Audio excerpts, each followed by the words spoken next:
Document. Part 6. The aftermath of the Resistance's early victories brought a mix of triumph and unease. In Ohio, Jason and his team celebrated their success quietly, knowing that it was only a small step in a much larger fight. The sabotage of the Vryn refueling station had weakened drone activity in the region. But everyone understood that the aliens wouldn't tolerate such defiance for long. Retaliation was inevitably and likely brutal. Jason gathered his core group in the garage later that day to discuss their next move. The room was filled with tension as they pored over maps and notes spread across a makeshift table. Ryan leaned against the wall, his arms crossed, while Sarah paced back and forth, her brow furrowed in thought. Even Matt, who had initially been hesitant to join, now sat at the table, contributing ideas with newfound confidence. "We hit them once," Jason said, breaking the silence. "But we can't stop there. If we wait too long, they'll regroup and come after us even harder." Sarah stopped pacing and turned to face him. "What are you thinking?" "I'm thinking we go bigger," Jason replied, tapping a spot on the map. "There's ship the big one hovering over New York. It's got to be important. If we can find a way to damage it, or at least disrupt its systems, it might buy us more time." Ryan frowned.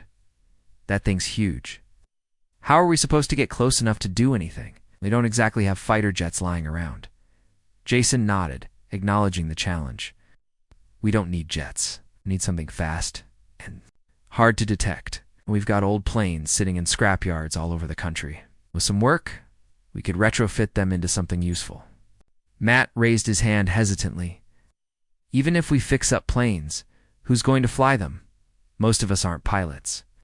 Jason hesitated, then sighed.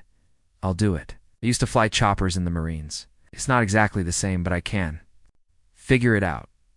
"No way," Sarah said sharply. "You're not doing this alone. You think I'm letting you risk your life without backup?" Jason met her gaze, seeing the determination in her eyes. He knew arguing would be pointless. "Fine, but we'll need volunteers willing to take the risk. This isn't going to be easy." Word of the plan spread quickly through the town. Some people balked at the idea, calling it suicide. Others stepped forward, eager to help, however they could. Among them were two brothers, Eric and Paul, who had tinkered with engines their entire lives. They offered to lead the effort to repair the old planes, working tirelessly alongside anyone else willing to lend a hand. Meanwhile, Kevin's team of hackers continued to play a crucial role, using information from Echo and other allies within Pulse. They identified potential weak points in the Vryn mothership's defenses. They also monitored alien communications, looking for patterns or vulnerabilities that could give the Resistance an edge. When Jason reached out to Kevin for advice, the hacker didn't hesitate to assist. "If you're serious about hitting the mothership, you'll need more than just planes," Kevin explained during a late-night call. "Their shields are strong, but they rely on key hubs scattered throughout the vessel to maintain stability. Take out those hubs, and you might cause enough chaos to bring the whole system down." Jason scribbled notes as Kevin spoke, nodding along. "Got it.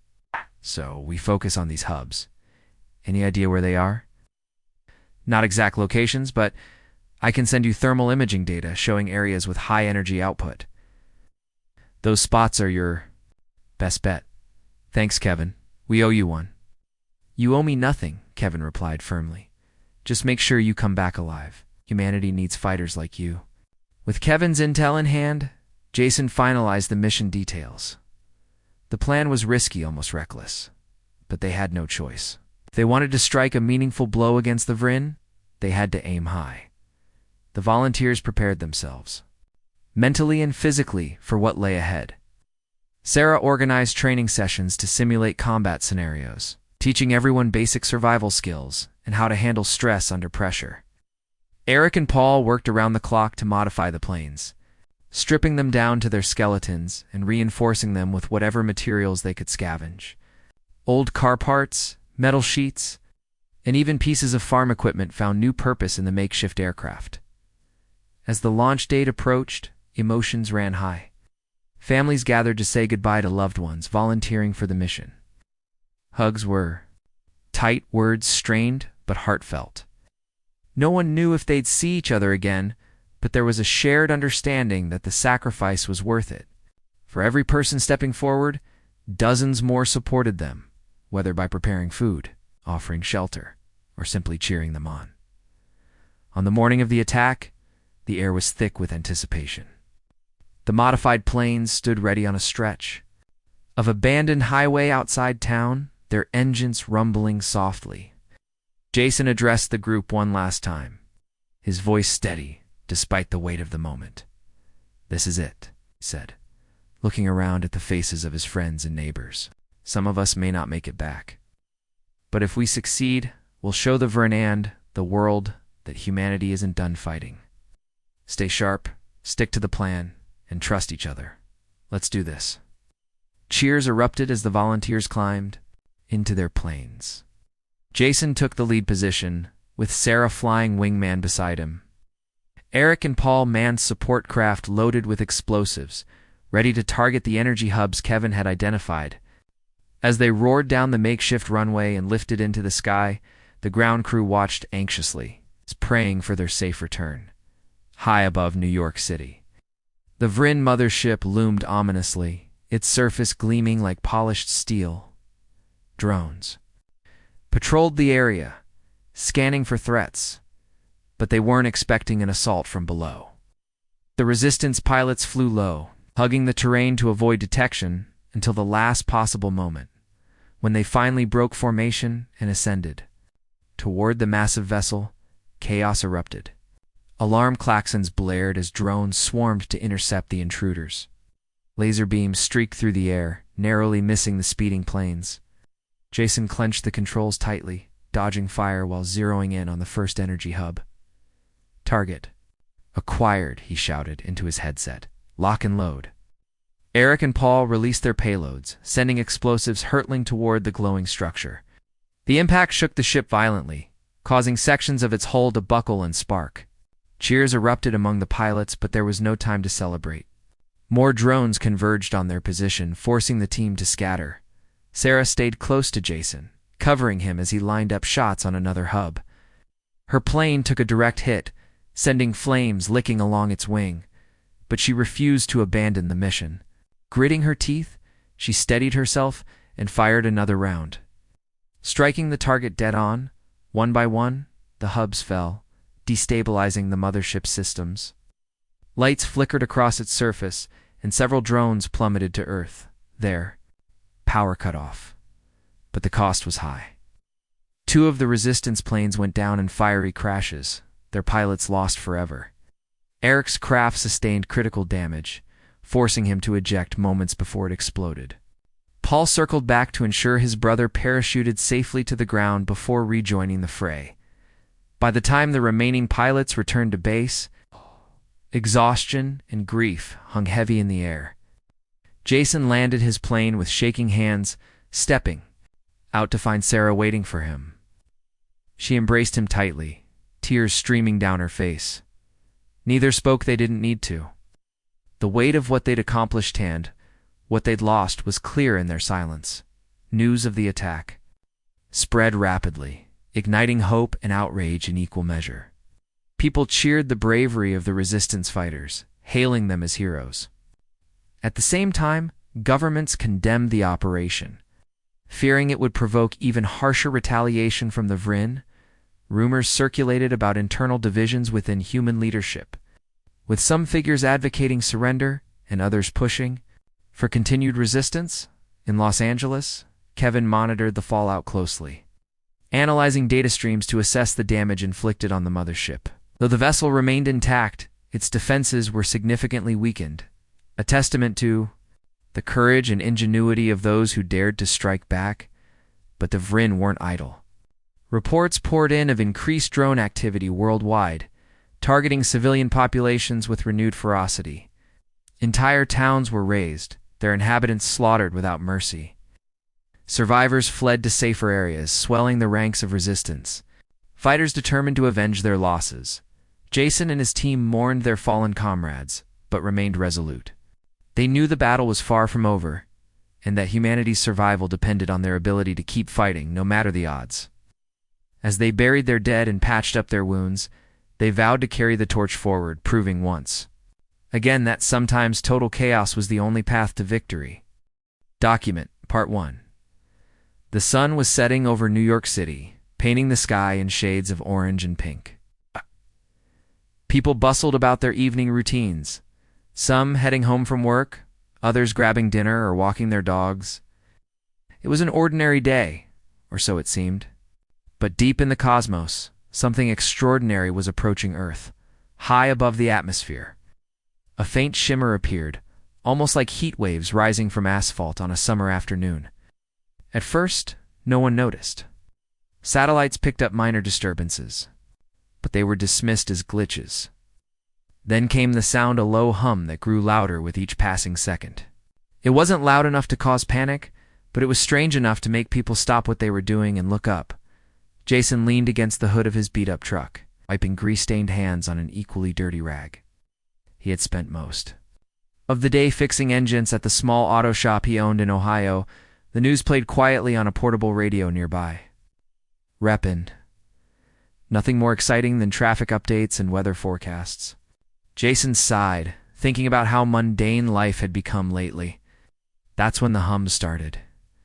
At first, he thought it might be coming from one of the cars still in the garage. Maybe a faulty alternator. He'd walked inside to check. But everything was silent. Confused, he stepped back outside just as the ground beneath his feet began to vibrate ever so slightly. The vibration grew stronger, accompanied by a distant rumble that sounded like thunder, but there wasn't a cloud in the sky.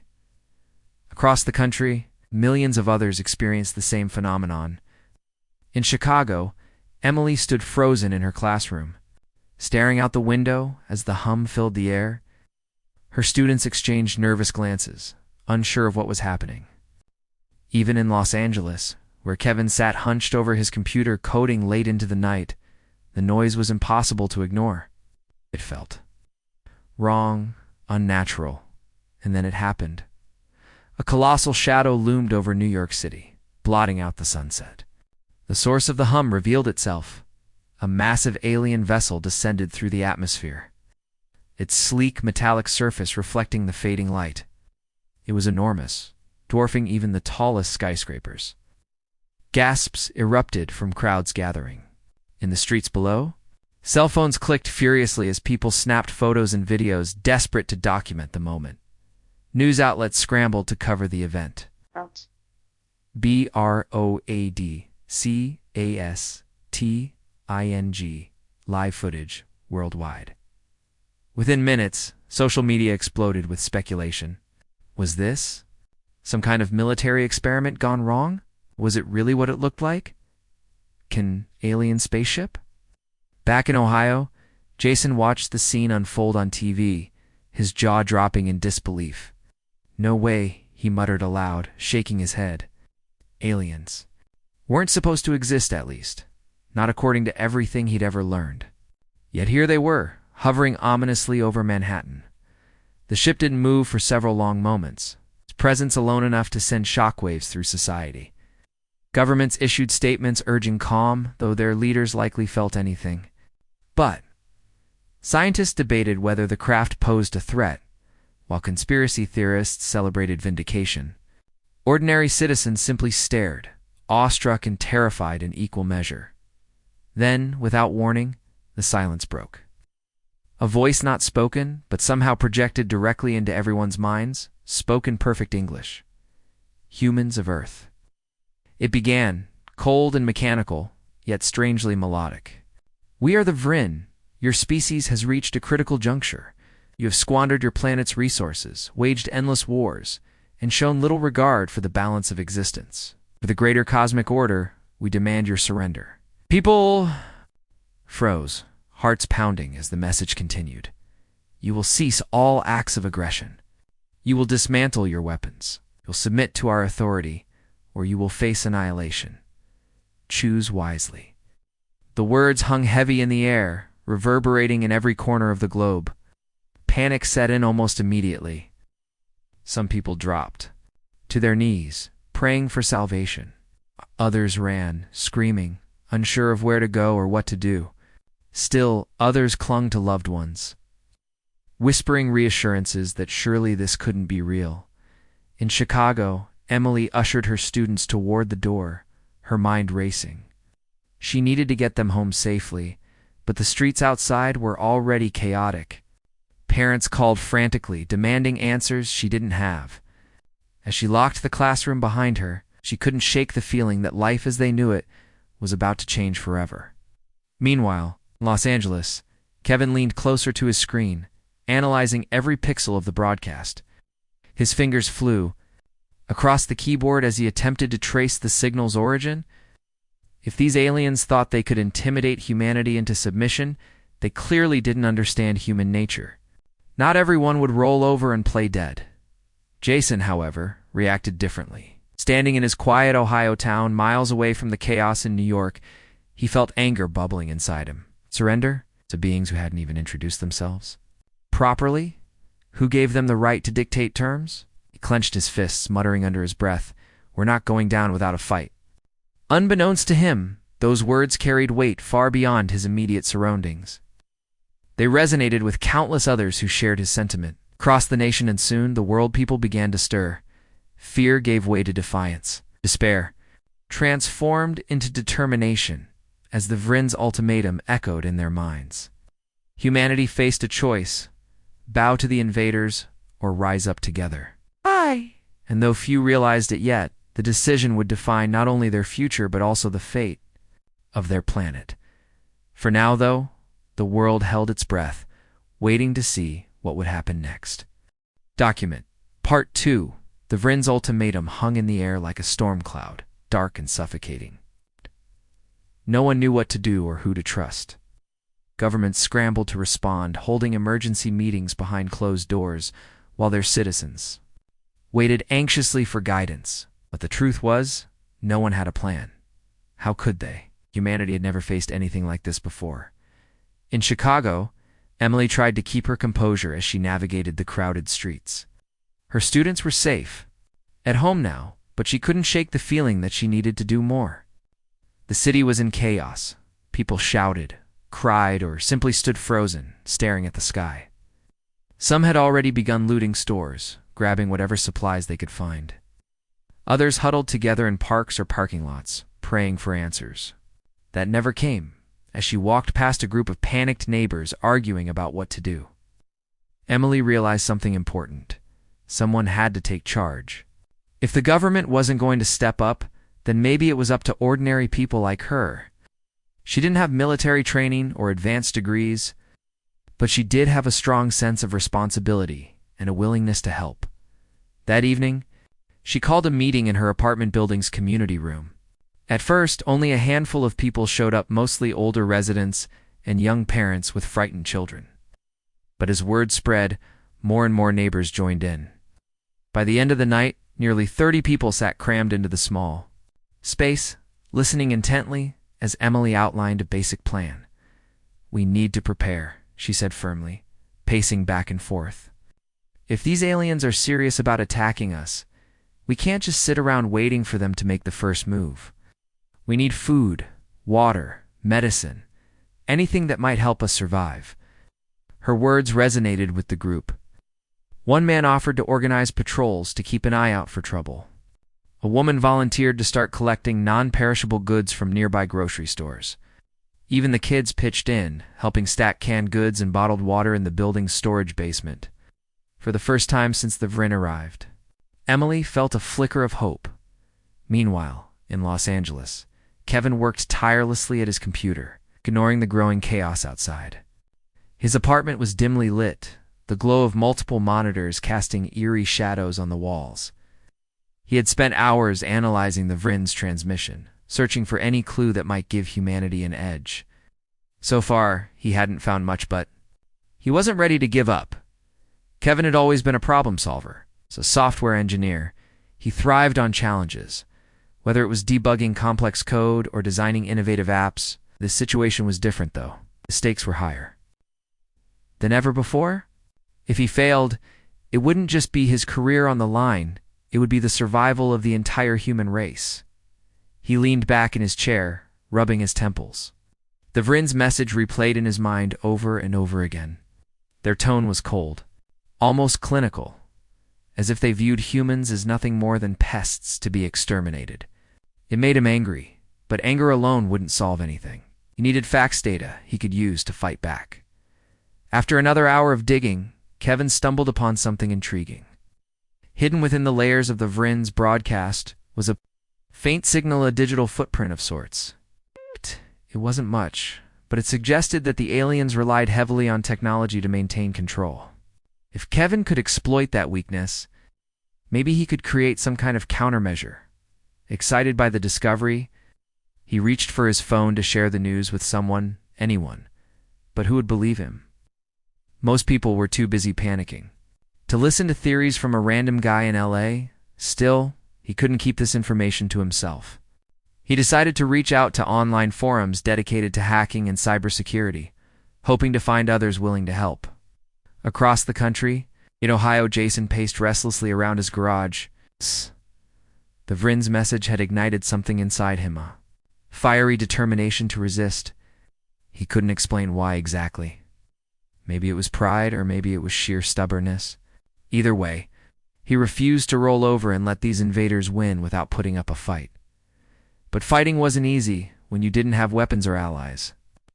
Jason glanced at the tools scattered across his workbench.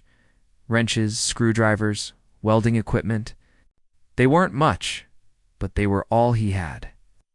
Maybe he could turn some of them into makeshift weapons. A few tweaks here and there, and a tire iron could become a deadly club. An old lawnmower blade might serve as a crude spearhead before he could get started. A knock at the door interrupted his thoughts. Opening it, he found Sarah standing there, her arms crossed, and a determined look in her eyes. Sarah was a nurse at the local hospital, but she also happened to be one of Jason's closest friends. Like him, she wasn't the type to back down from a challenge. "You heard the message, didn't you?" she asked bluntly, stepping inside without waiting for an invitation. "Yeah," Jason replied, closing the door behind her. "And I'm not planning to roll over and play dead?" "Good," Sarah said with a nod. "Because neither am I. I've been thinking we can't do this alone. We need to rally the town, get everyone prepared." Jason raised an eyebrow. "You think anyone around here is actually going to listen to us?" "They will if we show them we mean business," Sarah shot back. "People are scared right now, Jason. Scared and confused. They're looking for someone to lead them. Why not us?" For a moment, Jason hesitated. Leading a resistance movement sounded noble in theory, but in practice, it was risky and dangerous. Still, Sarah had a point. Someone had to step up. If not him, then who? "All right," he said finally. "Let's call a meeting tomorrow morning, see who shows up." By noon the next day, nearly 50 people had gathered in the town square. Some brought tools, others brought food, and a few even carried firearms. Wow. Among them was Ryan, a farmer whose quiet demeanor masked a fierce loyalty to his community. He listened intently as Jason and Sarah explained their plan: fortify the town, gather supplies, and prepare for whatever came next. Not everyone agreed immediately.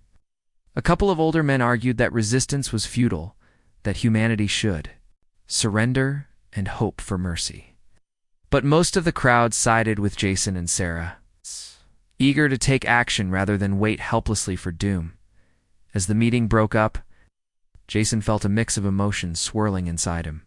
Pride, fear, determination, they all mingled together, leaving him unsure of what lay ahead. One thing was certain, though: humanity had reached a tipping point. Whether they chose to negotiate or fight, the days of playing nice were over. Far away, in New York City, world leaders convened in secret to discuss their options. Military advisors presented grim reports detailing Earth's lack of defenses against advanced alien technology. Diplomats argued for peaceful negotiations, insisting that surrender might spare billions of lives. Tensions ran high as tempers flared, each side convinced their approach was the only viable solution. Back in Ohio, Jason didn't care about politics or debates. All he cared about was protecting his town and proving to the Vrin that humans weren't as weak as they seemed. Little did he know, his actions and those of countless others like him would soon spark a global uprising. It's unlike anything the universe had ever seen. Document. Part 3. The days that followed the Vrin's ultimatum were filled with tension and uncertainty. In New York City, world leaders continued their secret meetings, debating how to respond to the alien threat. Some argued for surrender, believing it was the only way to save humanity from annihilation. Others pushed for resistance, convinced that giving up would mean losing everything: freedom, dignity, and hope itself. Meanwhile, ordinary people around the globe began taking matters into their own hands. In Tokyo, life had already begun to unravel. The city buzzed with fear and confusion as residents prepared for the worst. Stores were picked clean of food and water while long lines formed outside banks and gas stations. Rumors spread like wildfire, each one more terrifying than the last. Some claimed the Vrin had already landed in secret locations. Others whispered about hidden government plans to evacuate the wealthy while leaving everyone else behind. No one knew what to believe anymore. It was early morning when the first attack came. Without warning, sleek metallic drones descended from the sky, hovering silently above the bustling streets of Tokyo. At first, people froze, unsure of what the machines intended to do. Then, without any provocation, the drones opened fire. Bright beams of energy shot out, striking buildings, vehicles, and people indiscriminately. Chaos erupted instantly. Screams filled the air as civilians ran for cover, desperate to escape. The deadly assault. Cars screeched to a halt, crashing into one another as drivers abandoned their vehicles. Smoke billowed from burning buildings, choking the streets with ash and debris. Within minutes, entire blocks were reduced to rubble. The attack lasted less than 10 minutes, but the damage was catastrophic. Thousands lay dead or injured, and survivors wandered aimlessly through the ruins. Dazed and traumatized, news of the massacre spread quickly, thanks to social media and panicked phone calls.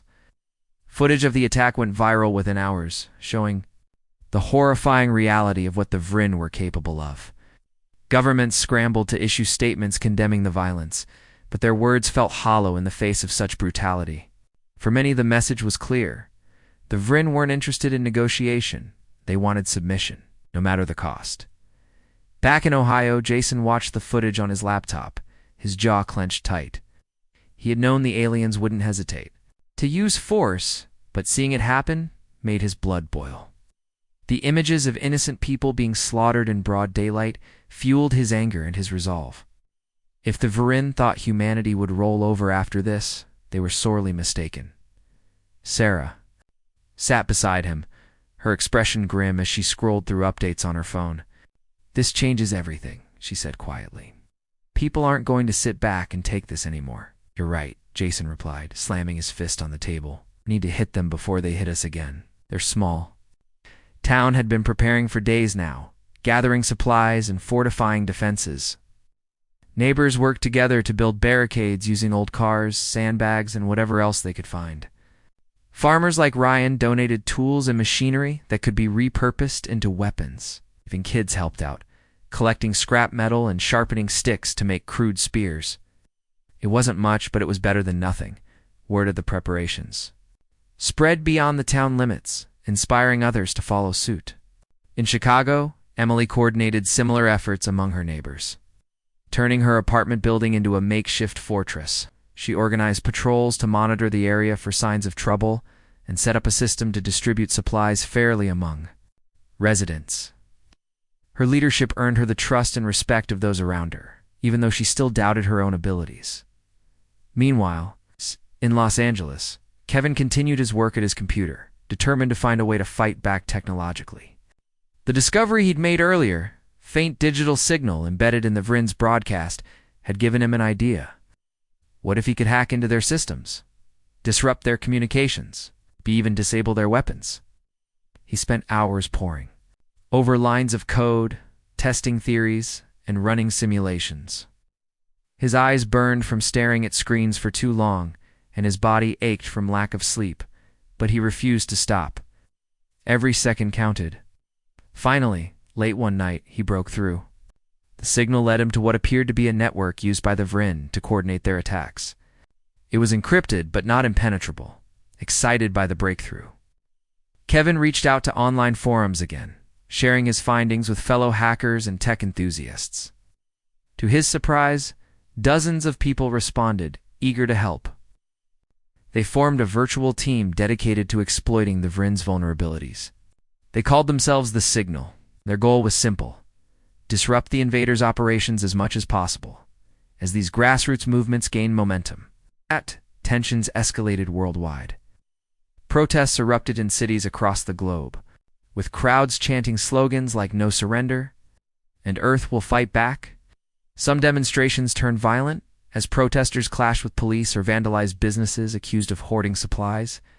Governments struggled to maintain order, authority crumbling under the weight of public outrage. In Paris, Clara, a retired soldier, who had seen her share of battles, watched the chaos unfold on TV. Her heart ached for the victims in Tokyo, but she also felt a flicker of pride, knowing that humanity hadn't given up yet. People were fighting back, however disorganized their efforts might be. She decided it was time to step up. Claire began training volunteers in guerrilla tactics, teaching them how to ambush enemies, navigate urban environments, and improvise weapons. Her classes attracted a diverse group of participants, from young students to elderly retirees. Each person brought something unique to the table, whether it was physical strength, quick thinking, or sheer determination. Under Claire's guidance, they learned to work together, forming bonds that transcended age, gender, and background. In Rio de Janeiro, Marcus, an artist known for his vibrant street murals, took a different approach. Using spray paint and stencils, he created bold, eye-catching artwork, calling for unity against the invaders. One mural depicted Earth as a fragile blue sphere cradled in human hands, surrounded by the words "Together we stand." Another showed a defiant crowd, facing off against shadowy alien figures. With the phrase "Resistance is our right" emblazoned across the top, his art became a symbol of hope for the city's residents, inspiring them to join local resistance groups or contribute in other ways. Food banks sprang up in neighborhoods where none had existed before. Community gardens flourished on rooftops and vacant lots. Even rival gangs put aside their differences to protect their turf from potential threats. Marcus may not have wielded a weapon, but his contributions were just as vital. Despite these acts of defiance, the Vrin remained ominously silent after the Tokyo attack. Their massive ship continued to hover above New York City, casting a long shadow over the skyline. Occasionally, smaller drones would patrol nearby areas, scanning for signs of unrest. But for the most part, the aliens seemed content to wait, letting fear do its work. That waiting game unnerved Jason. Something about it felt wrong, like the calm before a storm. He couldn't shake the feeling that the Vrin were planning something bigger, something far worse than what they'd done in Tokyo. And when it came, humanity needed to be ready. "We can't just sit here and let them pick us off one city at a time," he told Sarah during one of their strategy sessions. "We need to strike first." Sarah nodded, though doubt lingered in her eyes. "I agree, but how? We don't have the firepower to take on their ships." "Maybe not directly," Jason said, leaning forward. "But we've got numbers on our side.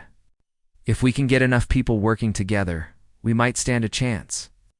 Their conversation was interrupted by a knock at the door. When Jason opened it, he found Ryan standing there, holding a map covered in scribbles and markings. "Been thinking?" Ryan said, stepping inside. "If we're going to hit them, we should focus on supply lines. Those drones have to refuel somewhere, right?" Jason studied the map, his mind racing. Ryan was onto something. If they could identify key locations where the Vrin resupplied or recharged their machines, they might be able to launch targeted strikes. It wouldn't win the war outright, but it could weaken the enemy's grip on Earth. Over the next few days, Jason, Sarah, and Ryan worked tirelessly to refine their plan. They recruited trusted members of the community to help gather intelligence, relying on amateur radio operators and drone hobbyists to scout potential targets. Word of their efforts spread to neighboring towns, drawing volunteers from miles away. Slowly but surely, a network of resistance cells began to form. United by a shared purpose, far away in Los Angeles, Kevin monitored the growing movement with cautious optimism. His team of hackers had already succeeded in disrupting several Vrin patrols, forcing drones to crash or lose functionality mid-flight. Each victory, no matter how small, boosted morale and proved that humanity wasn't entirely powerless. But as resistance grew stronger, so did the stakes. The Vrin weren't blind to the rising tide of rebellion. Sooner or later, they would respond. When they did, it would likely be with overwhelming force. Jason knew that their window of opportunity was closing fast. If they wanted to make a difference, they had to act soon. Document Part 4: The resistance was growing, but it wasn't without its challenges. In Ohio, Jason and his group faced setbacks almost daily. Supplies were running low, tempers flared during long meetings, and some people began to question whether their efforts would make any real difference. Despite these struggles, the core members of the group, Jason, Sarah, Ryan, and a few others, remained determined. They knew that giving up wasn't an option. One evening, as the sun dipped below the horizon, Jason called another meeting in the town square. The air was cool, carrying with it the faint smell of smoke from nearby fires. People gathered around, their faces illuminated by flickering lanterns. Some looked tired, others angry, but all were listening intently as Jason spoke. "We've got a plan," he said, pointing to a crude map spread out on a makeshift table. "If we can hit one of their supply routes, we might be able to slow them down. Maybe even send a message that we're not going to roll over." A murmur rippled through the crowd. A young man named Matt raised his hand hesitantly. "What happens if they come after us? We don't have the weapons to fight back." Jason nodded, acknowledging the fear in Matt's voice. "They probably will come after us. But staying quiet isn't saving anyone either. If we do nothing, they'll keep attacking cities like Tokyo. This is our chance to show them we won't just sit here and take it." Sarah stepped forward, her tone firm but reassuring. "We're not asking anyone to risk their lives recklessly, but we need volunteers who are willing to help. Even small actions can make a big difference." Slowly, hands began to rise. Everyone was ready to join the fight, but enough people stepped forward to form a team. Jason divided them into smaller groups, assigning tasks based on skills and strengths. Some would scout locations, others would gather materials for makeshift weapons, and a few would stay behind to protect the town in case of retaliation. Meanwhile, in Paris, Claire continued training her volunteers. Her methods were tough, often pushing people to their limits, but no one complained. They understood the stakes.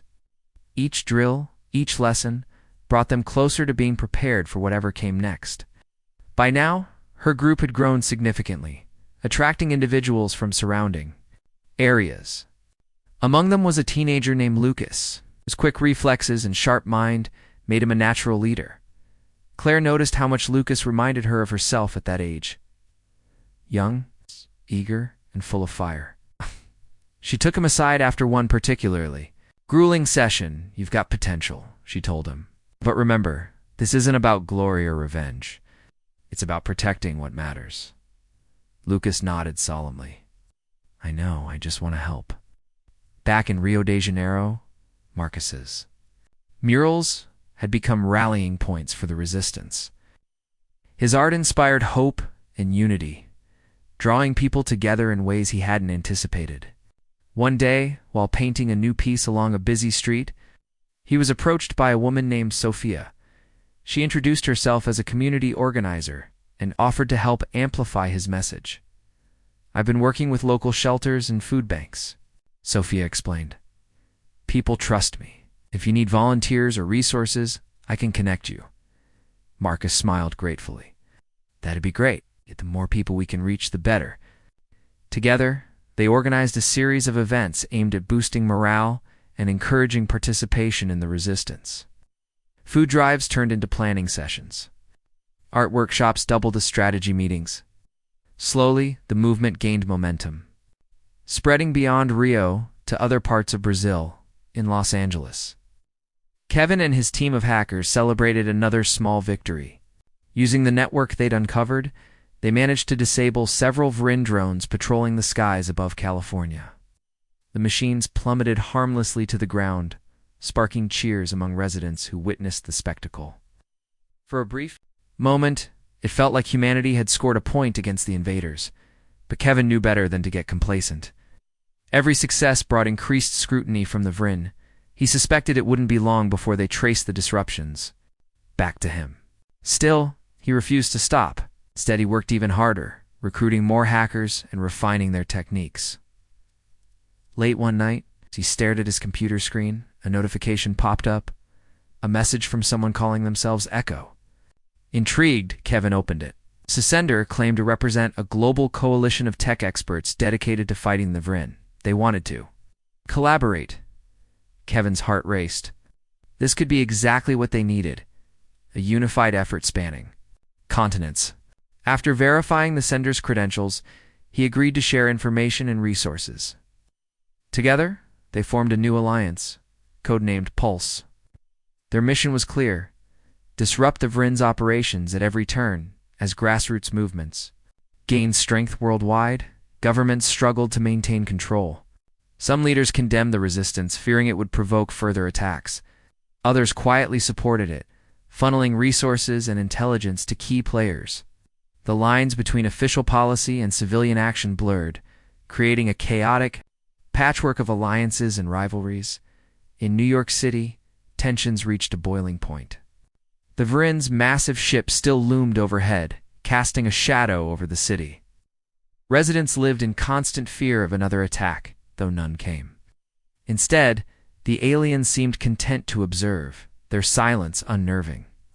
Rumors swirled about.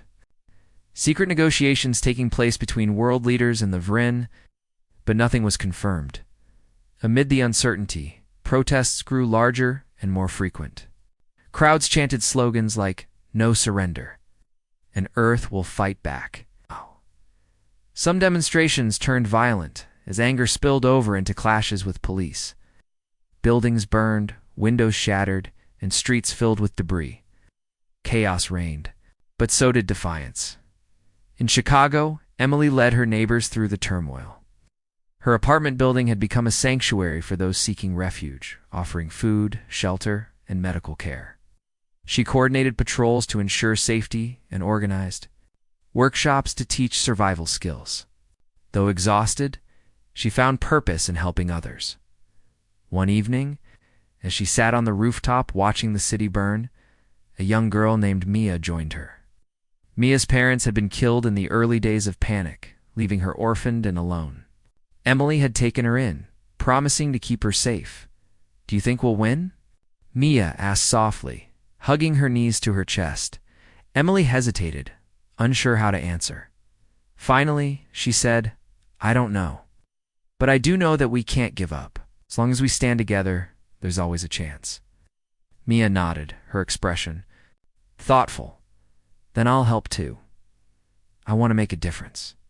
Across the globe, stories like Mia's echoed in towns and cities everywhere. Ordinary people, farmers, teachers, artists, engineers rose to the occasion, driven by a shared desire to protect their homes and loved ones. Resistance cells communicated through encrypted messages, sharing strategies and coordinating attacks. Small victories added up, proving that humanity wasn't entirely powerless. But the Vryn weren't idle either.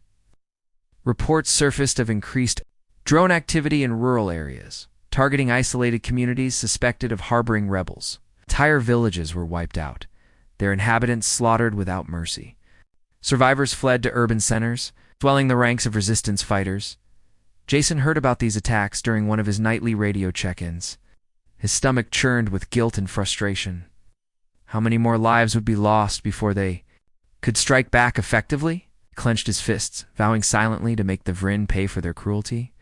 The next morning, Jason convened his team to finalize plans for their first major operation.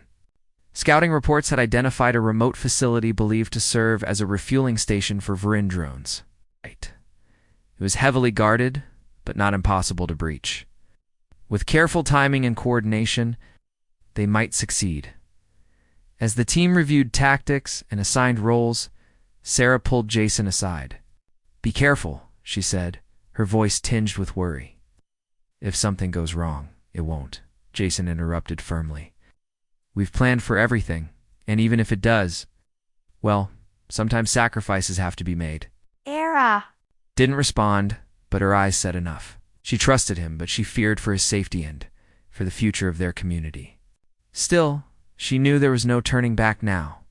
That night, under the cover of darkness, Jason and his team set out toward the target location, armed with improvised weapons and fueled by determination. They moved quietly through the woods, hearts pounding with anticipation. Ahead lay danger, uncertainty, and the possibility of failure, but also the chance to prove that humanity wasn't done fighting yet.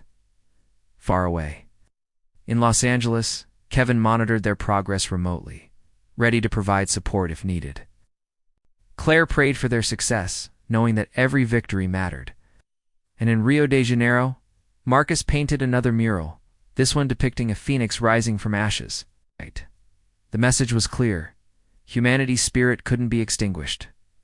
As dawn broke, the world held its breath, waiting to see what would happen next. Document Part 5. The night was cold and silent as Jason and his team approached the suspected Vrin refueling station. The air smelled of damp earth and pine needles, and the only sounds were the crunch of leaves underfoot and the occasional rustle of wildlife retreating into the shadows. Jason led the group, moving cautiously through the dense forest that surrounded the facility. Each step felt heavier than the last, weighed down by the knowledge that failure could mean death. Worse, capture. The plan was simple, but risky. They would split into two teams. One group, led by Ryan, would create a diversion to draw the attention of the Vrin drones guarding the perimeter. Meanwhile, Jason and Sarah would sneak closer to the main structure where they believed fuel, tanks, or power cells were stored. If they could sabotage the equipment, it might cripple the drones operating in the region. It wasn't much, but every little blow counted. As they reached the edge of the woods, Jason signaled for everyone to stop. Through the trees, they could see the faint glow of alien technology illuminating the clearing ahead. The facility itself was small, just a cluster of metallic pods connected by glowing conduits, but it was heavily guarded. Drones hovered lazily above the area, their sleek shapes catching the moonlight. Red eyes scanned the surroundings, searching for any sign of movement. Jason turned to his team, his voice barely above a whisper.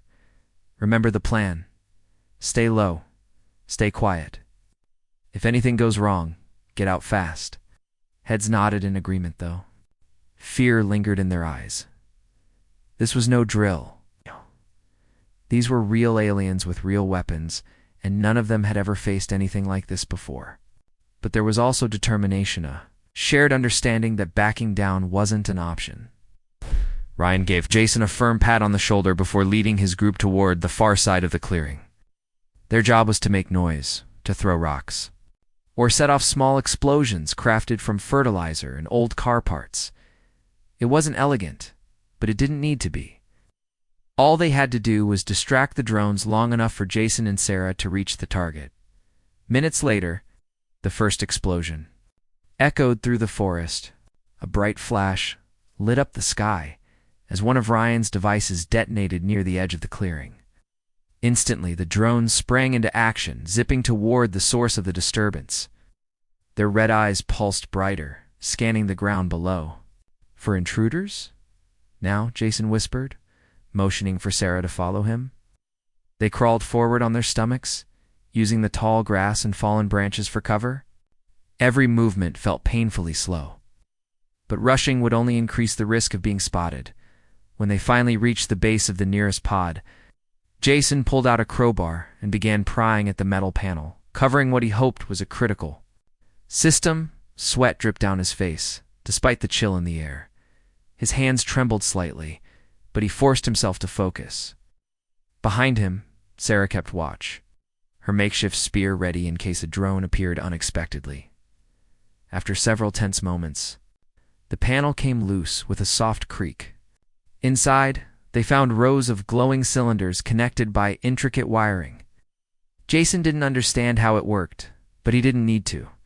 He pulled out a small device Kevin had sent him, a crude electromagnetic pulse generator designed to disrupt alien tech. Attaching it to the wiring, He activated the device and watched as the glow dimmed, then flickered out entirely. "Yes," muttered under his breath, allowing himself a brief moment of satisfaction. But their victory was short-lived. From behind them came the unmistakable hum of approaching drones. Ryan's diversion had worked too well. The machines were returning to investigate. "We've got company," Sarah hissed, gripping her spear tightly. Jason glanced around frantically, looking for an escape route. The drones were closing in. Fast, their red eyes locking onto the pair. There was no time to run back the way they'd come. Instead, Jason grabbed Sarah's arm and dragged her toward a nearby drainage ditch half hidden by overgrown bushes. They slid into the narrow trench just as the drones passed overhead, their beams slicing through the darkness. For a few heart-stopping seconds, it seemed like the machines might have missed them. Then one of the drones paused, hovering directly above the ditch. Its sensors scanned the area, probing for heat signatures or movement. Jason held his breath, praying silently that the damp earth would mask their presence. Finally, after what felt like an eternity, the drone moved on, joining its companions in their search elsewhere. Jason exhaled slowly, relief washing over him. But they couldn't stay here, not yet. "Let's move," he whispered, helping Sarah climb out of the ditch. Together, they retraced their steps, meeting up with Ryan and the others at a prearranged rendezvous point deeper in the woods. Everyone was accounted for, though some looked shaken. No one spoke as they hurried back toward town, adrenaline still coursing through their veins. By the time they returned home, word of their success had already begun to spread. Kevin's network of hackers confirmed that drone activity in the region had dropped significantly since the attack. It wasn't a decisive blow, but it proved something important. Humanity could hit back if they worked together. In Paris, Claire heard about the operation during one of her daily check-ins with other resistance leaders. She smiled grimly, proud of the courage shown by strangers hundreds of miles away. Inspired by their bravery, she decided it was time for her own team to take action. Using intelligence gathered by scouts, she identified a weak point in the Vrin's defenses, a poorly guarded supply convoy traveling along a rural highway. Her plan was bold: ambush the convoy, seize whatever resources they could carry, and destroy the rest. It wouldn't be easy, but Claire knew they couldn't afford to wait for the perfect opportunity. Every day they delayed gave the Vrin more time to consolidate their power. She gathered her volunteers in an abandoned warehouse. On the outskirts of the city, maps and diagrams covered the walls, outlining the convoy's route and potential escape paths. Lucas stood beside her, his youthful energy infectious as he helped explain the strategy to newcomers. "This is our chance to show them we're not afraid," Claire said, addressing the group. "We may not have their technology, but we've got something they don't, Hart, and that makes us dangerous." The next morning, Claire's team set up along the highway, hiding among trees and rocky outcrops. When the convoy appeared on the horizon, they waited patiently until it was within range. Then chaos erupted. Molotov cocktails flew through the air, setting vehicles ablaze. Volunteers charged forward, wielding clubs, knives, and anything else they could use as weapons. The Vrin guards fought back fiercely, but they were outnumbered and caught off guard. By the time reinforcements arrived, Claire's team had already retreated into the forest, carrying crates of supplies and leaving behind smoldering wreckage. Though casualties were high, the mission was deemed a success. For the first time, humans had taken something from the invaders and lived to tell the tale. News of both operations spread quickly, inspiring others to act. In Rio de Janeiro, Marcus and Sofia organized a protest turn blockade, shutting down a major road to disrupt Vrin patrols. In Los Angeles, Kevin's team hacked into another section of the alien network, disabling additional drones and causing widespread confusion. Even in Tokyo, survivors banded together to form new resistance cells, determined to reclaim their city. But not everyone supported the growing rebellion. In Washington, D.C., a politician named Christopher grew increasingly uneasy as reports of civilian attacks flooded in. To him, the resistance seemed reckless, even suicidal. He believed humanity's best chance lay in negotiation, not violence. Secretly, he began reaching out to the Vryn, offering information about key locations and strategies in exchange for leniency. His betrayal went unnoticed. At least. For now, but whispers of dissent traveled quickly, sowing seeds of mistrust. Within the resistance, Jason heard rumors of collaboration between certain officials and the invaders, though he couldn't confirm them. Still, it was a reminder that not all enemies wore alien armor. Despite these challenges, hope continued to grow. People who had once felt powerless now saw themselves as part of something larger, a global movement united by a single goal: survival. And while the road ahead remained uncertain, one thing was clear: humanity had stopped playing nice.